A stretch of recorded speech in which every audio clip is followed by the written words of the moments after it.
This is your daily dose of all things royal. Welcome back, my gorgeous, good looking friends.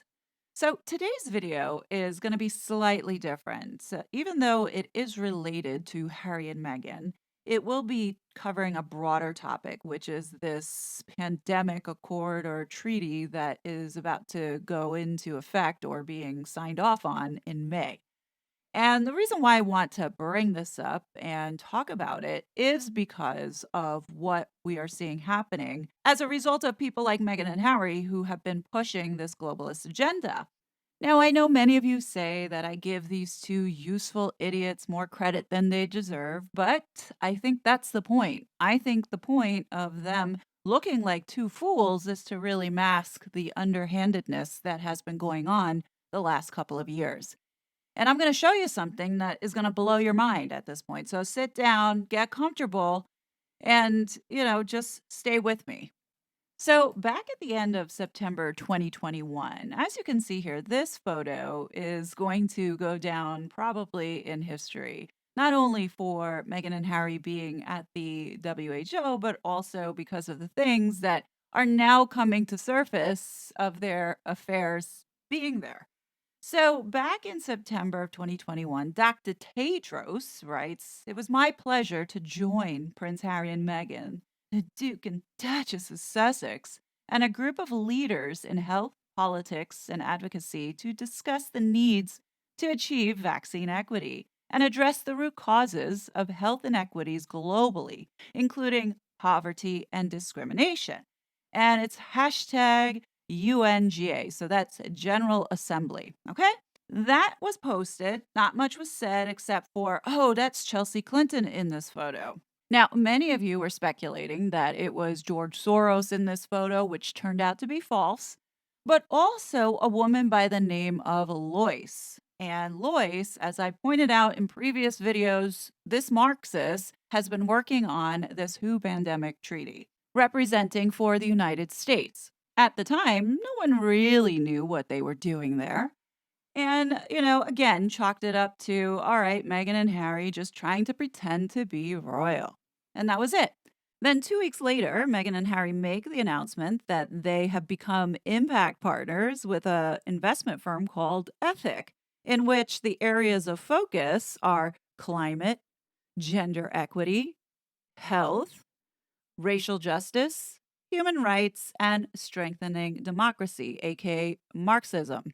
Now, the reason why I'm reminding everyone about this is because I want people to understand that anything that this couple do really is not about benefiting mankind, but it really is about lining their own pockets.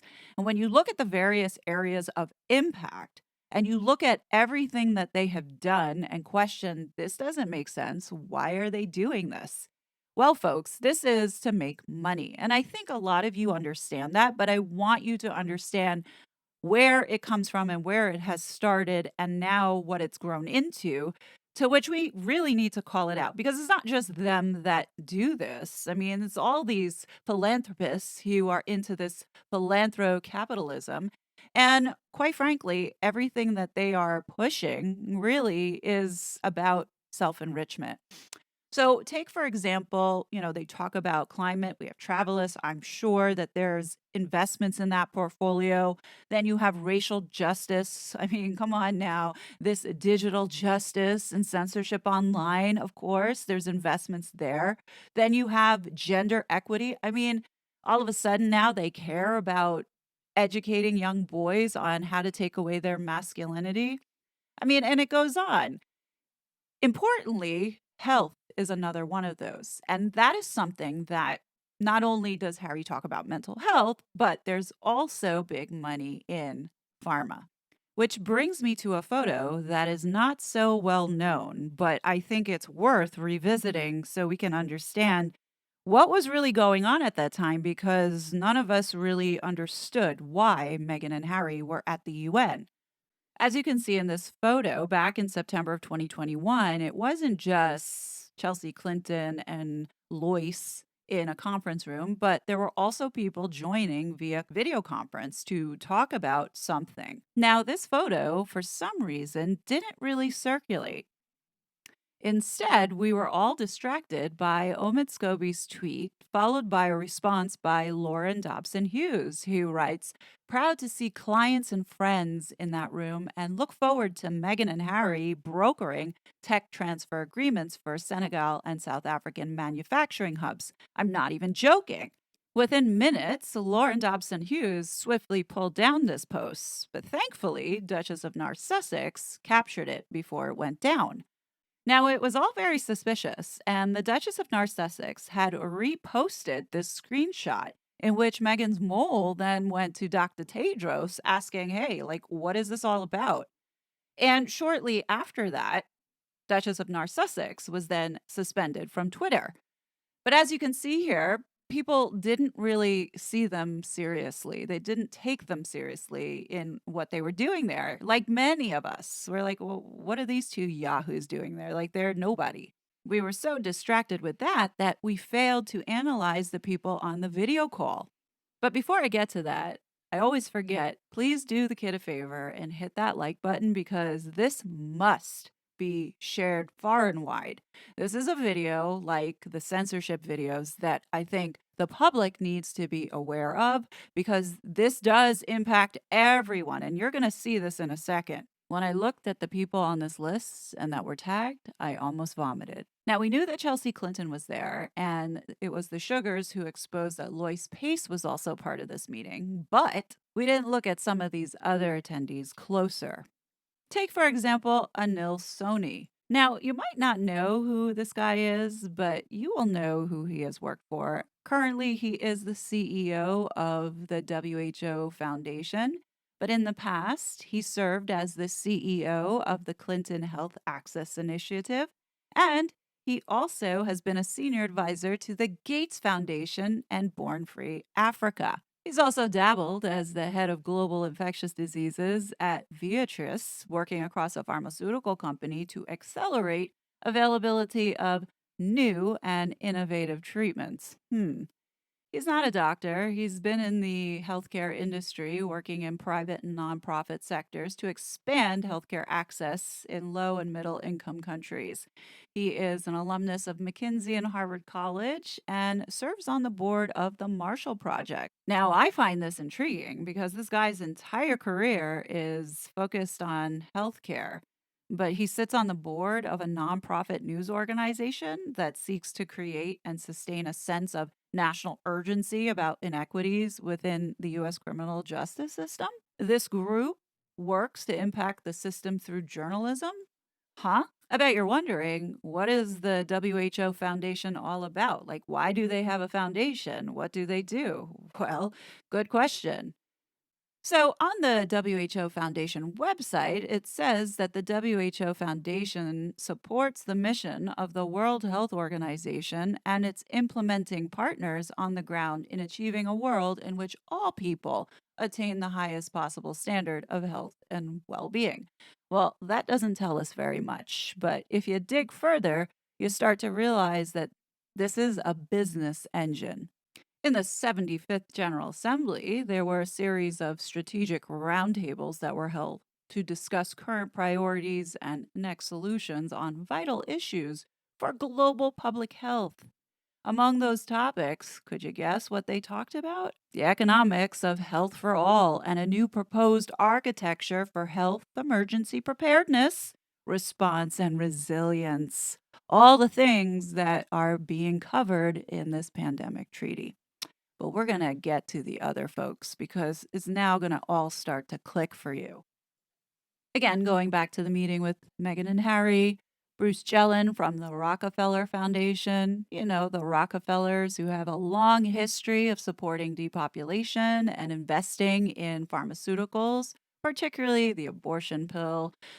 We also have birth control pills and the so called family planning solutions. Other notable names on this list, we have J.N. Kangasong.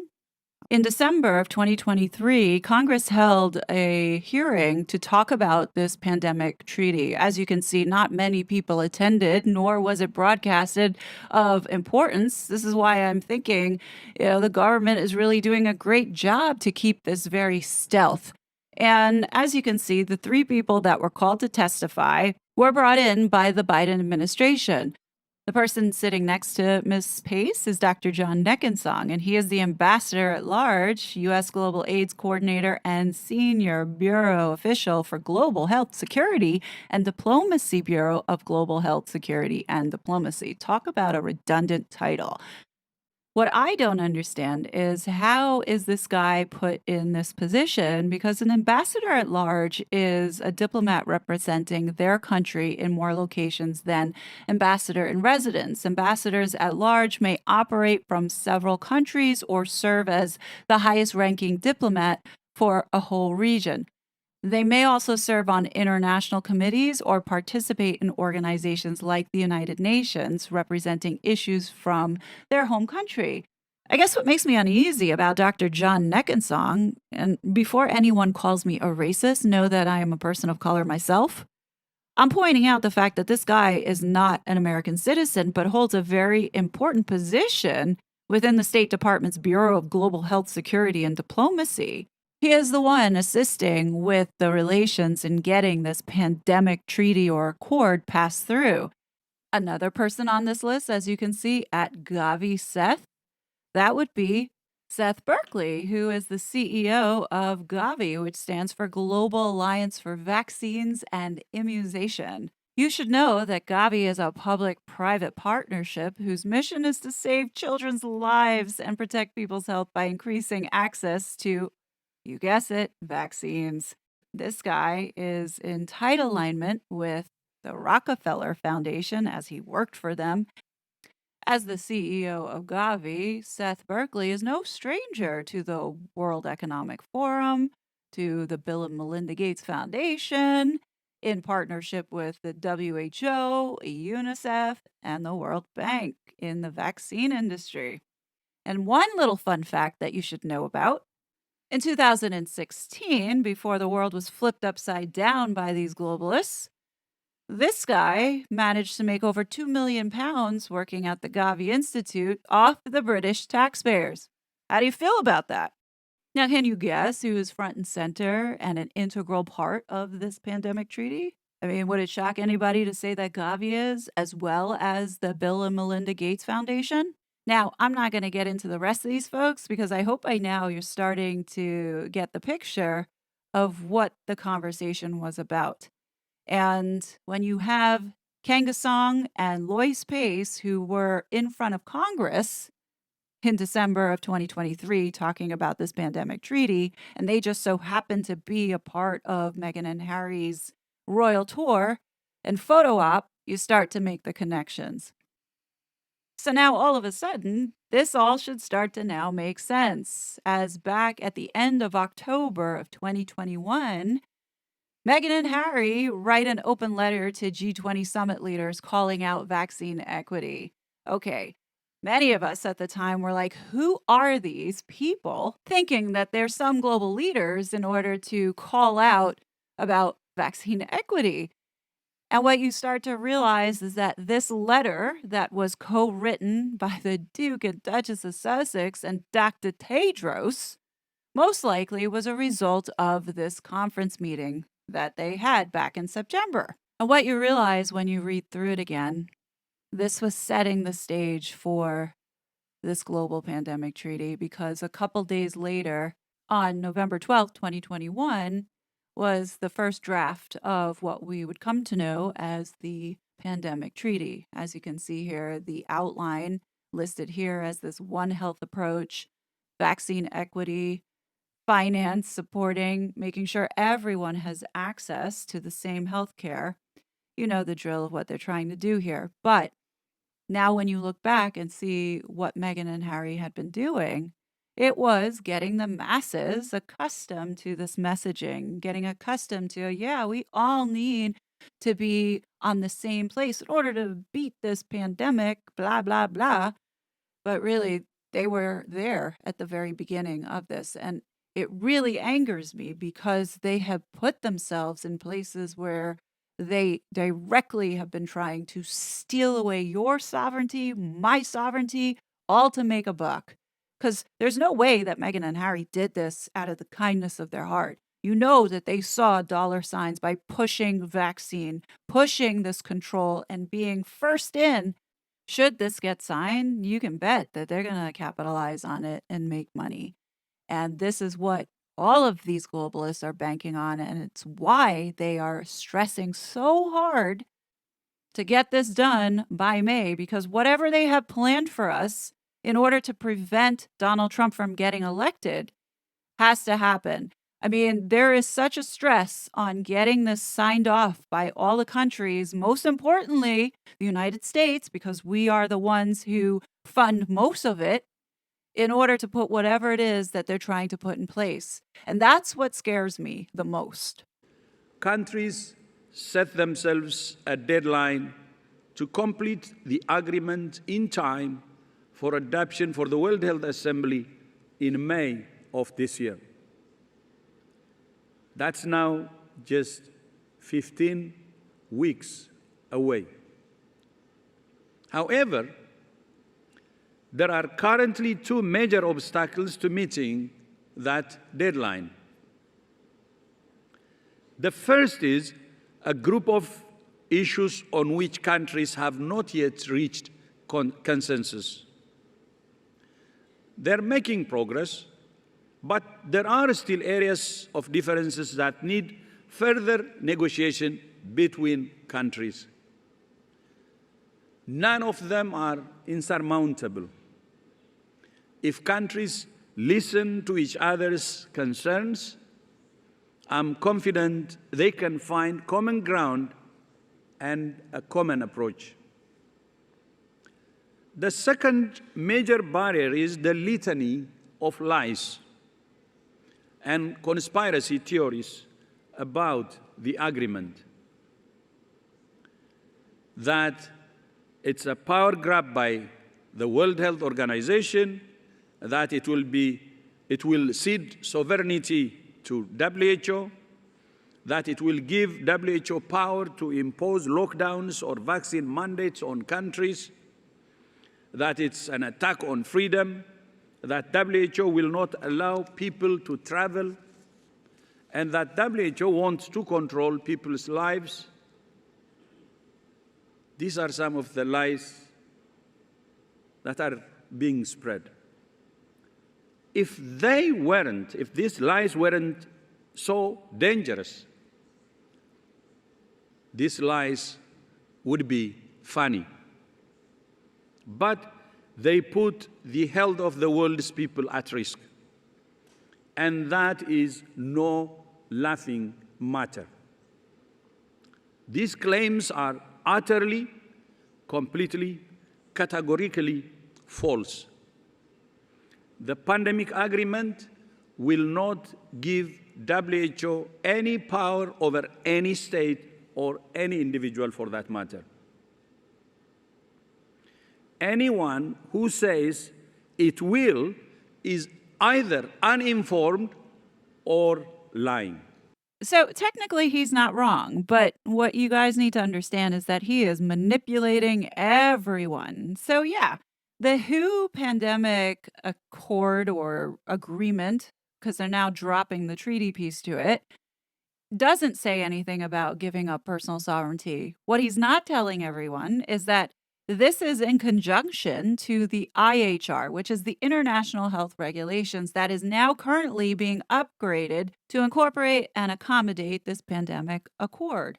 And what's so slimy about this is, yeah, they are being very manipulative in what they're telling the public. They're not lying. He's not lying in saying that, yeah, it does not say anywhere in this pandemic agreement that personal sovereignty will be relinquished. No, it doesn't. Because you know what they did? They made sure that getting that control is done via the IHR. And anyone who does will not find a single sentence or a single word giving WHO any power over sovereign states. And the reason why is that they're going to make the government do it. So in this IHR, it's going to require governments to accommodate this agreement. So guess what the governments are going to have to do? They're going to have to pass laws. Now, in order to get over this hump and to get people into compliance to accepting that the government now will tell you what you can do with your body, is by passing laws around censoring and suppressing people's freedom of speech. As you know, they hate the fact that they're getting called out on their lies and flipping it around because they think it's misinformation, disinformation, and it's because they can't control the information flow on what people are seeing and reading and deciding for themselves.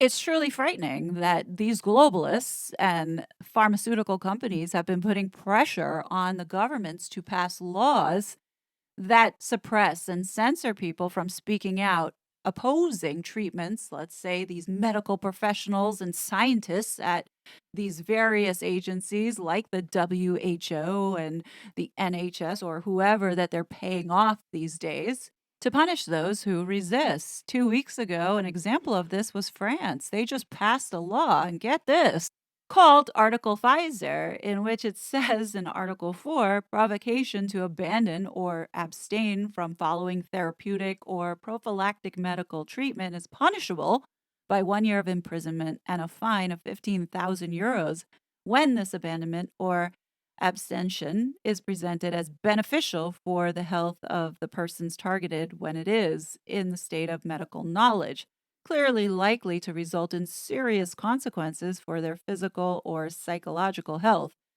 taking into account the pathology from which they suffer. Can you believe that, folks? So, if you speak out and say, no, this is not right, or I don't want to do this because of religious reasons, or whatever, let's say the WHO pandemic treaty calls a pandemic and is requiring people to take certain medicines in order to travel or to work at their job. I mean, literally, this is crazy to me. I hope people understand the seriousness of this. And when you look at the timing of this law being passed, how convenient. Just when you see Big Pharma now lobbying EU Parliament to change the meaning of gene therapy to incorporate this mRNA technology platform that they're trying to force onto everyone. That's because it's sovereign states themselves who are writing the agreement. Why should they agree to cede sovereignty to WHO? They're not. That's because they're going to take it away for the WHO. And that's what's happening. We cannot allow this historic agreement, this milestone in global health, to be sabotaged by those who spread lies either deliberately or unknowingly. Let me be clear. WHO did not impose anything on anyone during the COVID-19 pandemic. Not lockdowns, not mask mandates, not vaccine mandates. We don't have the power to do that. We don't want it, and we're not trying to get it. So then what's the purpose here? Because beyond the secrecy, one reason that the treaty is now facing this hostility is that the WHO's performance during this pandemic that we had undermined many people's confidence in the organization, as well as people died. Let me remind everyone that when the WHO needed to step up and do their job and help the world navigate through this unprecedented time, I mean, this is why we give them billions a year, they chose to sit on the facts and ignore it, but instead parrot the narrative that China was feeding them, which was denying that COVID-19 was spread via human to human. And I'll never forget watching the same guy, Dr. Tedros, who's not even a doctor, delay naming the pandemic a public health emergency of international concern when it clearly was, because the CCP was the one that confirmed that the spread of the virus was so-called under control when he very well knew that it wasn't. He lied to the world and many people died as a result. And there was no consequence for that because these people who work under the UN are all immune. Explain to me, why would we go into an agreement where you have people that can get away with practically murdering people and nothing happened to them? The WHO has a horrible track record of showing that they can handle these types of events. I mean, look at 2014 when Ebola broke out. The WHO's response was hampered by not only poor communication and lack of realization of the seriousness of the outbreak, but when it was time to take action, they weren't able to manage the pandemic response, provide timely and accurate information, or hold member states accountable for their lack of data sharing. That's not our fault that their internal system is broken. Fix that first and show us that you can manage this stuff. Otherwise, we should not be sending any more money to them because they are ineffective. Our job is to support governments with evidence-based guidance, advice, and when needed, supplies to help them protect their people. I think what's really irritating about this is that, we're paying billions of dollars to this organization to specifically be the one to give the advice. And they literally had the data and sat on it because they were told by China that, it was under control. Okay, fair enough. But they saw and knew what was happening, and they had an idea of what could happen because in October of 2019, let's not forget that they had the simulated tabletop exercise with John Hopkins and the Bill and Melinda Gates Foundation, as well as the WHO participating in doing a mock pandemic and understanding what would happen if this happened to the world. You would think they would have had an idea as to knowing how much PPE they would need or how many vaccines would need. As we had this vaccine so quickly prepared, they knew exactly what was going on. What doesn't sit right with me is that we are going through a process, a very rushed process for establishing a new pandemic treaty that normally takes a few years. And there is not one provision inside the entire thing that would have actually dealt with the most important issue. And that was the lack of accountability and transparency by China in disclosing vitally important information. What's rubbing me the wrong way about all of this is that America, meaning the American taxpayers, whether we like it or not, are the main funders of this World Health Organization. And for them to press and push this treaty through in less than 15 weeks, this motherfucker needs to be on our timeline, not the other way around. And also, the provisions that are set forth in this agreement, it gives the WHO authority to coordinate supply chains for its vaccines, the medicine, the PPE.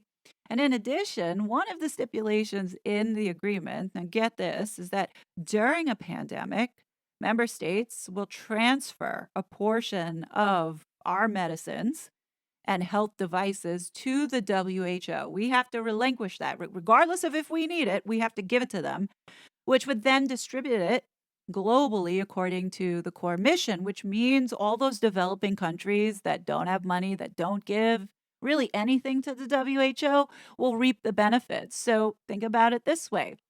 This stipulation in this treaty does favor these developing nations in order to meet the so-called equity goals. And what we see here is that there will be a transfer of medicines and medical technologies from the United States to countries like China because China is still listed as a developing country. Make it make sense, people. Why are we doing this? But the decisions are theirs, and so is the pandemic agreement. It has been written by countries, for countries, and will be implemented in countries in accordance with their own national laws. In fact, WHO will not even be a party to the agreement. The parties are governments and governments alone. Far from ceding sovereignty, the agreement actually affirms national sovereignty and national responsibility in its foundational principles. Indeed, the agreement is itself an exercise of sovereignty. It's about the commitments countries are making to keep themselves and each other safer from pandemics. And it recognized that they can only do that by working with each other.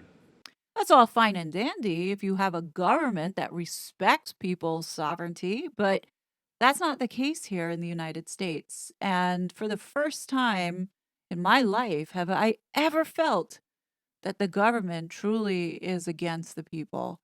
And I say this because we see it every day with what's going on with this border. And here we have a government that has lied to the American people, that has spied on the American people if it's not in line with the agenda, as well as robbed the American people with how they're spending and wasting our money. So when you see this agreement and know that the government has been trying to not only take away more constitutional rights, this would be a no-brainer. And in fact, we see the effort to make this happen. In fact, on the White House website, the Biden administration is on board with seeing this global response and partnership happen. And that's because not because they care about the American people and its safety. It's because it's about the control. You see, for those that don't know, US law doesn't give the federal government authority over health matters, thus leaving it to the states to make those choices. So not everybody is going to think Democrat. Not everybody's going to think Republican, but each of the states have the right to govern and rule their state the way that they want with resources and allocating money and so forth.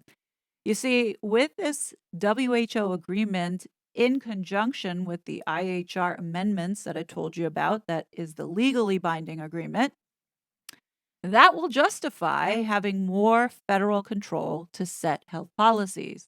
Now, for those that are American, did you enjoy having to be forced to take something that you might have been unsure about because either you couldn't go back to work or you lost your job or you couldn't travel or you couldn't go places? I know I felt that way. And now we're finding out about how it wasn't properly tested and all these other things now coming to the surface as a result of Elon Musk buying Twitter. And we have these Twitter files and realizing that important information was kept away from the American people because they were greedy and wanted everyone to get these vaccines because it was lining the pockets of so many. This is what upsets me the most about this, is that this happened, and if we go forward with this agreement, it's gonna happen again, and it may even be worse.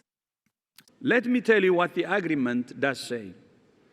It's a set of commitments by countries to strengthen the world's defenses in several areas, to strengthen prevention with a One Health approach, the health and care workforce, research and development, access to vaccines and other products, sharing of information, technology and biological samples, and more.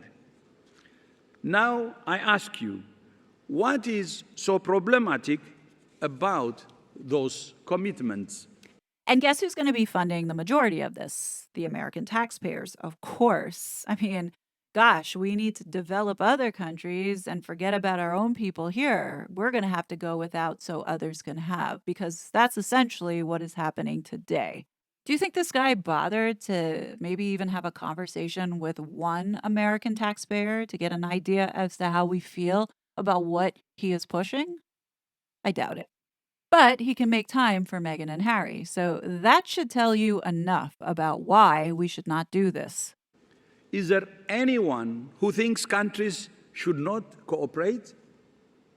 Does anyone think countries should not share information?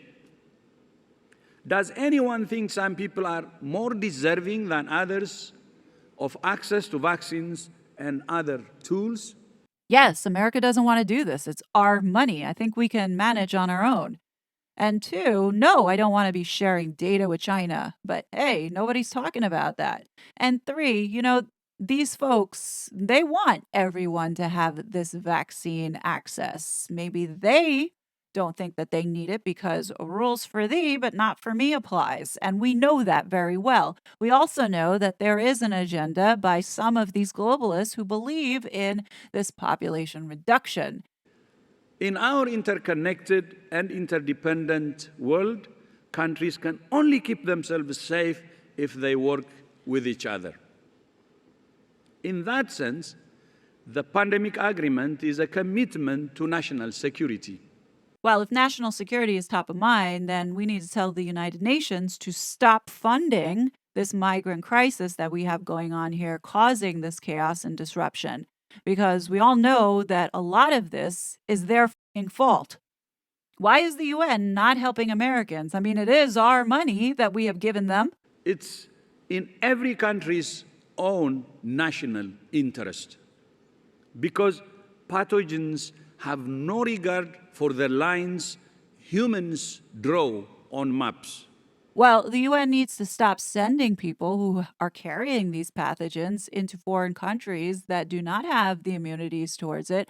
I mean, they are creating the perfect storm themselves for this so called pandemic X. Part of me thinks that the reason why this is happening at the same time to all the Western countries is to force us into getting this agreement signed. Because, I mean, it's inevitable that it's going to happen because you have people coming from places that are known to be carrying diseases that should be contained and is not being contained because of what is going on. Not for the color of our politics, the size of our economies, or the strength of our military. For everything that makes us different, we are one humanity, the same species, sharing the same DNA and the same planet. We have no future but a common future. Common threats then demand a common response. That's why this pandemic agreement is so important. Your Highnesses, Your Excellencies, the COVID-19 pandemic inflicted huge losses on communities, countries, businesses, and economies. Those losses must not be in vain and must not be repeated. It's possible or even likely that we will face another pandemic in our lifetimes. We can't know how mild or severe it might be, but we can be ready. Are we ready now? Not yet. That's why the pandemic agreement is mission critical for humanity. It's a pact with the future that we will not expose the generations who follow us to the same suffering that we endured. Had it been in place before COVID-19, had the agreement been in place before COVID-19, we would not have lost so much. And this is why I can't stand this man. At the tip of the spear of these failed approaches was the WHO. Instead of this guy acknowledging his failures and the organization's failures, the WHO seeks to submit its disastrous approach to the entire world as the way forward in a binding agreement. Come on, man. Like, they think people are stupid. And I think, unfortunately, here in the United States, our hands are tied because we have an administration who is so ready to give away sovereignty of its people for more control. And that is truly a frightful thing that I see right now. And this is why things have to change in November. I mean, look at it this way. A vote for Biden means that you support Meghan and Harry. Clear and simple. Because Biden only cares about the Meghans and Harrys. They don't care about the rest of the American people. Now is the moment for leadership from the highest levels of government to deliver the pandemic agreement to the World Health Assembly in 15 weeks' time. Now is the time to say no to inequity, no to lies and misinformation, and yes to international cooperation, yes to equity, and yes to solidarity. As the generation that lived through COVID-19, We have a collective responsibility to protect future generations from the suffering we endured. This is gaslighting at its finest. But then again, this speech was given at the World Government Summit, in which it was not intended for plebes like you and I to hear it. This was to motivate and encourage these world leaders to go seek that control and get it done for the globalists. And that's what we have really going on here. And it's infuriating because the problems that we have today are a direct result of the people at the World Economic Forum, at the UN, who are driving this so called transformation that they say we all need because they're all greedy little bitches. Maybe we don't want to work 24/7 or do more with less or even go faster than we are going already. Or maybe we should allow God to make some of these decisions.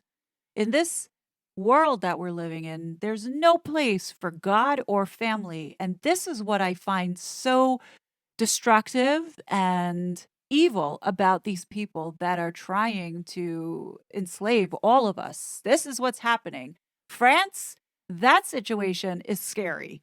The fact that you have laws being put to say that, if you disagree with recommendations that will be put out there and suggestions for the community, that you must comply.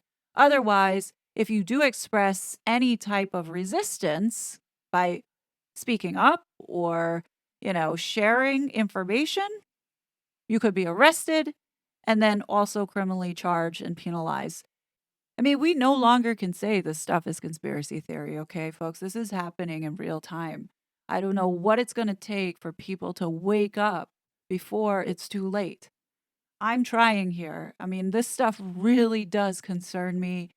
And censorship is going to get worse as we close in on this pandemic treaty deadline. We have an election coming up, and they're going to do everything they possibly can to sabotage that.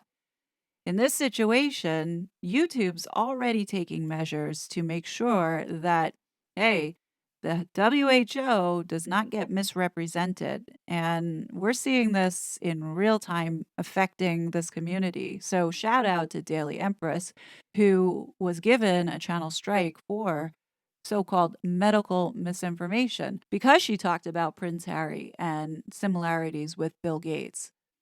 Make no mistake, Prince Harry and Meghan Markle are fully on board with this whole vaccination to reduce population, okay? As you can see here, not sure if you remember this letter that went out from Prince Harry, the Duke of Sussex, to Dr. Tedros and Ms. Winnie, who were coincidentally on the same call that I showed you earlier.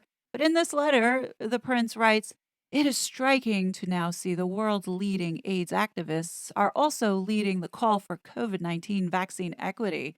Vaccinating the world is a test of our moral character, and we are experiencing a spectacular failure when it comes to global vaccine equity." I mean, you can't make this up. These people are all in bed together, and they're all doing this because they are just pure evil.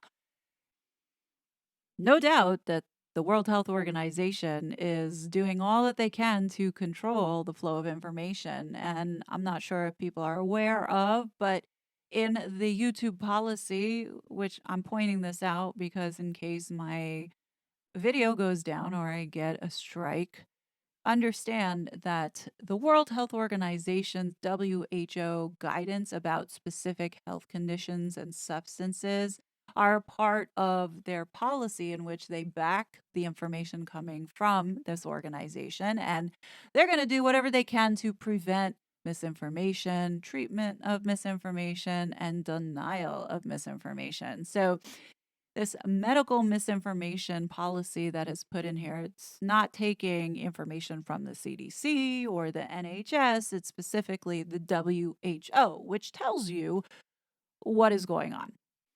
And it's only going to get worse, but I felt the need to speak up about this because Daily Emperor should not have been pulled down because she spoke out about what these people have been doing to the human population.